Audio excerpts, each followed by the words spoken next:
Welcome back again, everyone, to another episode of Big Red's Isopods.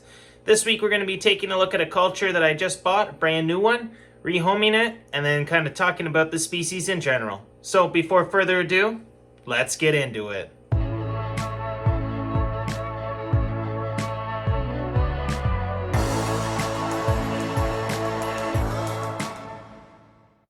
Alright guys, so today I have a new morph of my porcellio laevis, or of porcellio laevis, which is obviously a fantastic isopod to have.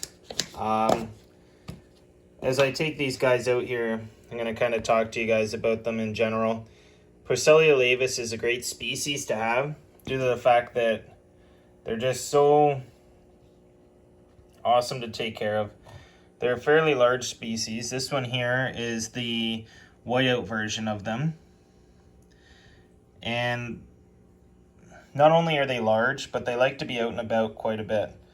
Every once in a while you'll see themselves digging into, or you'll see them digging themselves down into the soil. But for the most part, they're going to be out and about, going to be quite happy isopods to be digging around. Quite a bold isopod where they're not going to be really hiding anywhere. They're very easily handleable. I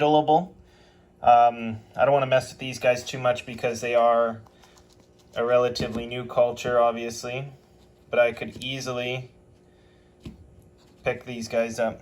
Like here, there's one in this container here. I'm gonna just kind of scoop him up onto my fingers here. He's not gonna freak out too terribly much.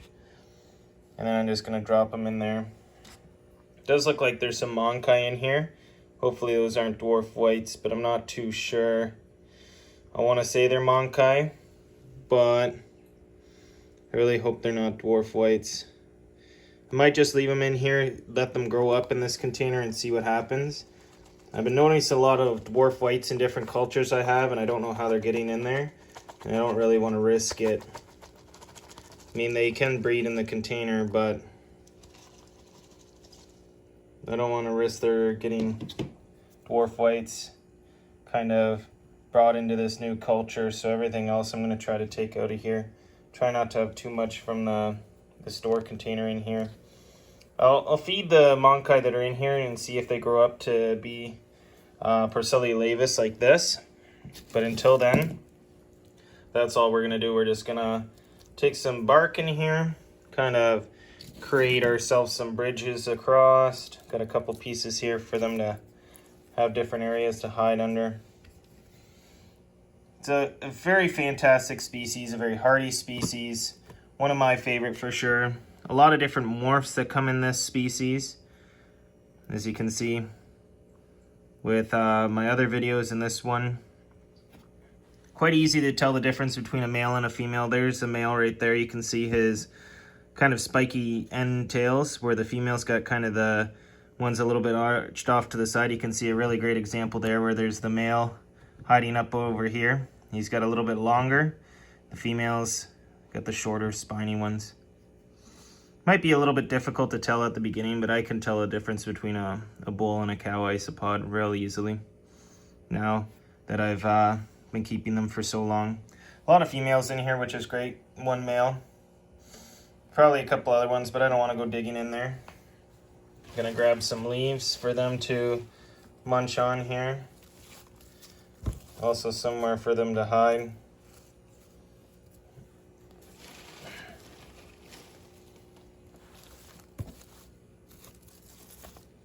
Very great species to have if you want to keep isopods as a pet. If anybody is watching these videos and they're thinking about getting isopods and they're like, oh, it doesn't really seem like a pet, you got to leave it alone, you can't really handle them very much. I think laevis are completely different than a lot of the other isopods. For example, here we're gonna grab one of my bins of dairy cows here. Oh, there's one down here that's got a lot in it. I'll take a look at that one. So this container here is one of my most prolific containers of dairy cows.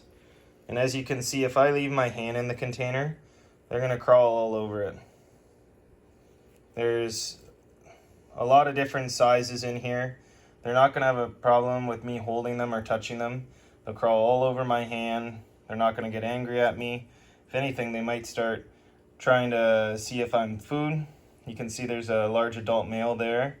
And then that one over there, I do believe, is a smaller male as well. You can really tell with this male about how long his tail is there. That really shows off that he's a male. And that's about as large as they get, which is fairly large. So it's nice because if you want something that's kind of a bigger bug or a bigger isopod, this is a really cheap one. Or compared to other ones, it's fairly cheap for the size it gets. A lot of the larger ones you have to pay quite a bit for, but with dairy cows, you don't really have to pay that high price. They do start out small. There are some smaller ones in here, so they don't get real big real quick, but at the end of their life span, they do get larger like that male that you see me holding. But they're very handleable species, especially when you get larger numbers like this.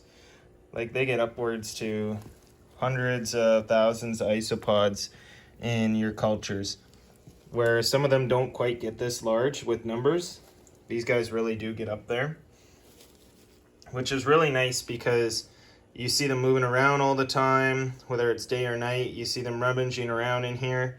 If you open up the container, they still continue doing what they're doing. They get a little bit freaked out. Like you can see here, they'll bunch themselves up in the corner, but if you just spread them out, like they're fine. They're not gonna be too upset about anything. They're not gonna really hurt each other. They don't eat at each other, not that I've noticed. They will fight over food a bit. I did already feed these guys, but they've eaten most of the food up. So I'll feed them again a little bit here. It's not gonna bug them too much. If anything, it'll just increase their large numbers that are already there. Besides, if they ate it all already, then they're probably hungry. But you'll see they'll just go to town and they'll start eating on all this stuff. If I were to grab some of them and move them over here, they would probably just start eating and just forget that I even picked them up. But they're extremely handleable species. They don't freak out too much. They're not too terribly fast. Like the prunatus tend to be really quick, and these ones aren't too terribly bad. So, I mean, if you want a culture of isopods that you're going to be able to keep, and you not too sure what kinds you want, there's lots of different morphs out there. All the morphs are relatively cheap. They don't tend to drive up the price of the morphs too much like they do with some other species. They'll have, like, for example, the scabers. There's some morphs where their prices are completely ridiculous, and then for these laevis, the prices aren't too terribly bad. Oh, there's a dairy cow that's almost a white out there. Huh. I could have split off a culture probably. I saw them in the store, 20 bucks. I can't argue with 20 bucks. It's a really cheap price for isopods, and I didn't have them yet, so I figured why not. So there you guys have it. Porcellio laevis, great isopod to have if you want to have sort of a pet version of an isopod. If you didn't want one for just a bioactive setup, or you already have bioactive setups and you want something that you can see, or if you're really into insects and you just think isopods are the neatest thing, well, I think Porcellio laevis is probably the isopod for you.